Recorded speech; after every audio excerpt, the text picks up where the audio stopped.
Hello everyone, this is Ben from TechOne. In this video, I'm going to go through some commercial tips which will hopefully help you if you're a fabricator or you work with the big builders or any builder, or if you're a steel detailer. The tip I have today for you is to collect a deposit before you start. Very important. We're going to go through this. Why collect a deposit? Fundamentally, the reason is the client and yourself are on a journey together on the same ship. If you're both in it together, you are both working together for the same outcome. Like the Titanic, one of the big guys, as soon as the ship sunk, what did he do? He jumped off into a life raft and he is safe. What about all the other guys on the ship? They're going to sink and die. However, if the guy had the mentality, you know what?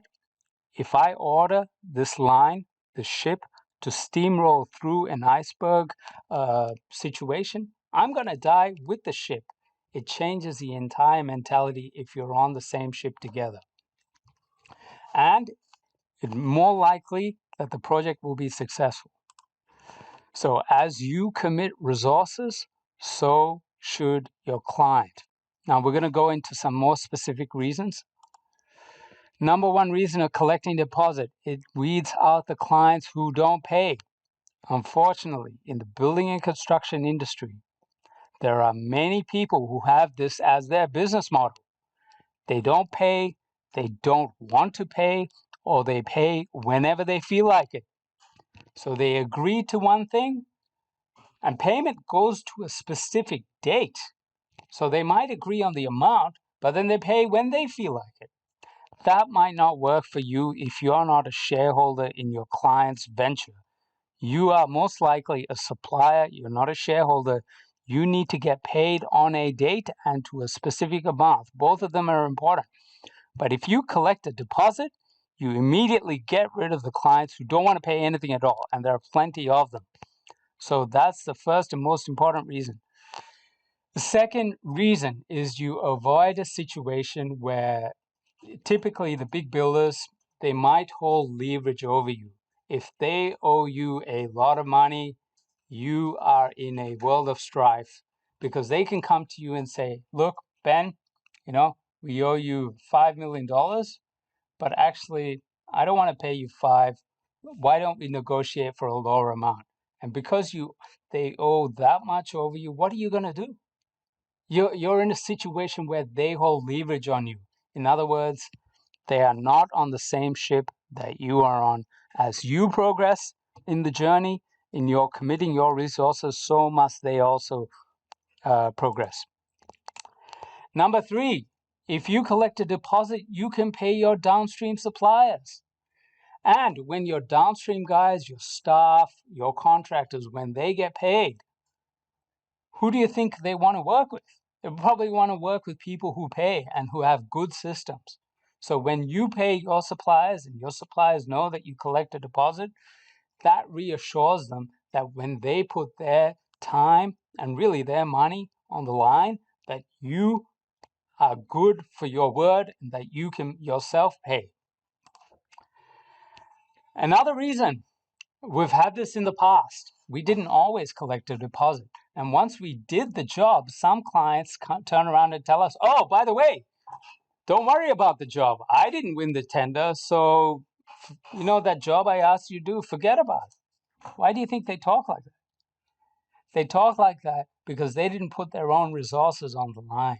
They're happy to have you start and even finish a job when they didn't even need the job in the first place. In other words, they're not on the same ship and journey as you, so you avoid this situation. Now, another thing on the same line, once you start a job, your client can continue to shop the job to others at a lower price. So what does this mean? We have some fabricators contact us to do some shop drawings. They want us to do the job, or they want someone to start doing the job, but they're not happy with the price.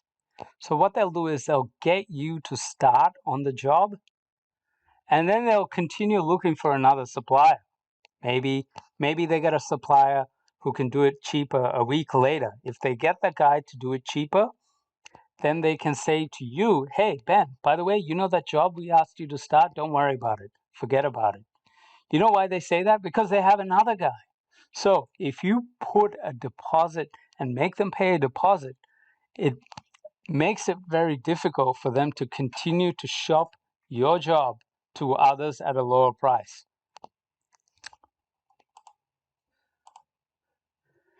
Now we have a situation right now where one of our guys, not our guys, but one of our clients, they made a mistake.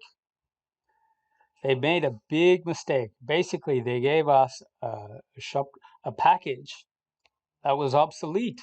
And they said, Ben, here are the structure drawings, architectural drawings. Why don't you start shop drawing for this? So we shop draw on that basis. We are assuming that our clients have enough sense to give us an up-to-date package. But they made a mistake. Not only did we do the job, we found out later that they gave us the wrong drawings. And they need the job done again, basically redone. What do you think is going to happen if we didn't collect a deposit? I can tell you what will happen.